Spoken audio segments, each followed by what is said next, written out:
Hi everyone, welcome back to my channel. সবাই কেমন আছেন? আশা করছি অনেক ভালো। আজকে বানাবো তেলাপিয়া মাছের ঝোলের রেসিপি। এই পদ্ধতিতে যদি আপনারা রেসিপিটা বানান তাহলে বুঝবেন স্বাদ আর গন্ধ দুটোই অন্যরকম খেতে। তো তার জন্য আমি একটা বড় সাইজের তেলাপিয়া মাছ নিয়ে নিয়েছি। এখন আমি মাঝখান থেকে মাছটাকে খুব ভালোভাবে চিড়ে নিয়ে খুব ভালোভাবে মাছের উপরে অল্প করে নুন, অল্প করে হলুদের গুঁড়া আর অল্প করে মরিচের গুঁড়া দিয়ে খুব ভালোভাবে এপিট ওপিট করে মাছটাকে একটু মাখিয়ে নিব। এটা ম্যারিনেট করে বেশিক্ষণ রাখতে হবে না, সরাসরি তেলের ভেতর দিয়ে দিচ্ছি।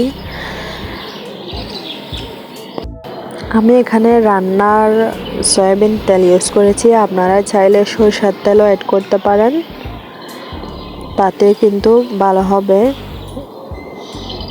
এখন আমি এপিট ওপিট মাছটাকে খুব ভালোভাবে একটু ব্রাউন কালার আসা পর্যন্ত অপেক্ষা করব।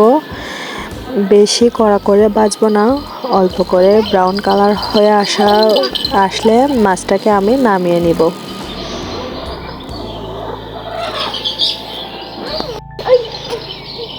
দেখেন আমার হয়ে গিয়েছে, আমি একটা প্লেটে নিয়ে নিচ্ছি এখন। তো মাছটাকে রান্না করার জন্য আমি একটা কড়াইতে হাফ কাপ সয়াবিন তেল দিয়ে তার মধ্যে বড় সাইজের একটা পেঁয়াজ কুচি অ্যাড করলাম। এখন খুব ভালোভাবে একটু পেঁয়াজটা নরম হয়ে আসলে দিয়ে দিচ্ছি রসুন বাটা, দিয়ে খুব ভালোভাবে নেড়ে ছেড়ে এখন দিয়ে দিচ্ছি হাফ কাপ পেঁয়াজের কলি। এখন শুকনো উপকরণগুলো অ্যাড করব।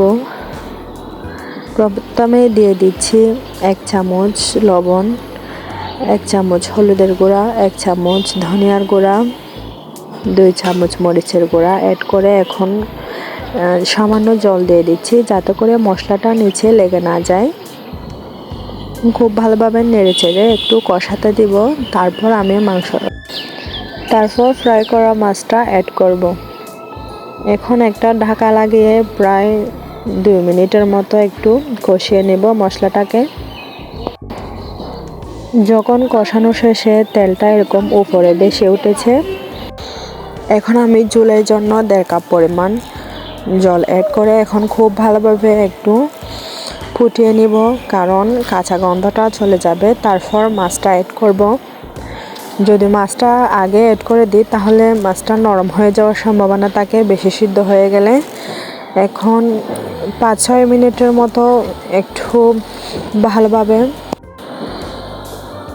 5-6 মিনিটের মতো খুব ভালোভাবে রান্না করলে মাছটাও রেডি হয়ে যাবে। এখন উপর থেকে একটা বড় সাইজের টমেটো কুচি করে দিয়ে দিচ্ছি।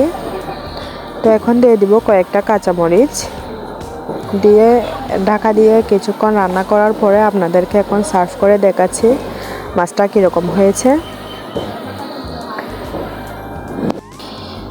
বাইরের বাড়তি কোনো মশলা না দিয়ে ঘরে থাকা উপকরণ দিয়ে আপনারা এই মাছের ঝোলটা রেডি করে নিতে পারবেন। গরম ভাতের সাথে এই মাছের ঝোলটা খেতে অনেক টেস্টি হয়, আপনারা বাসায় অবশ্যই ট্রাই করে দেখবেন।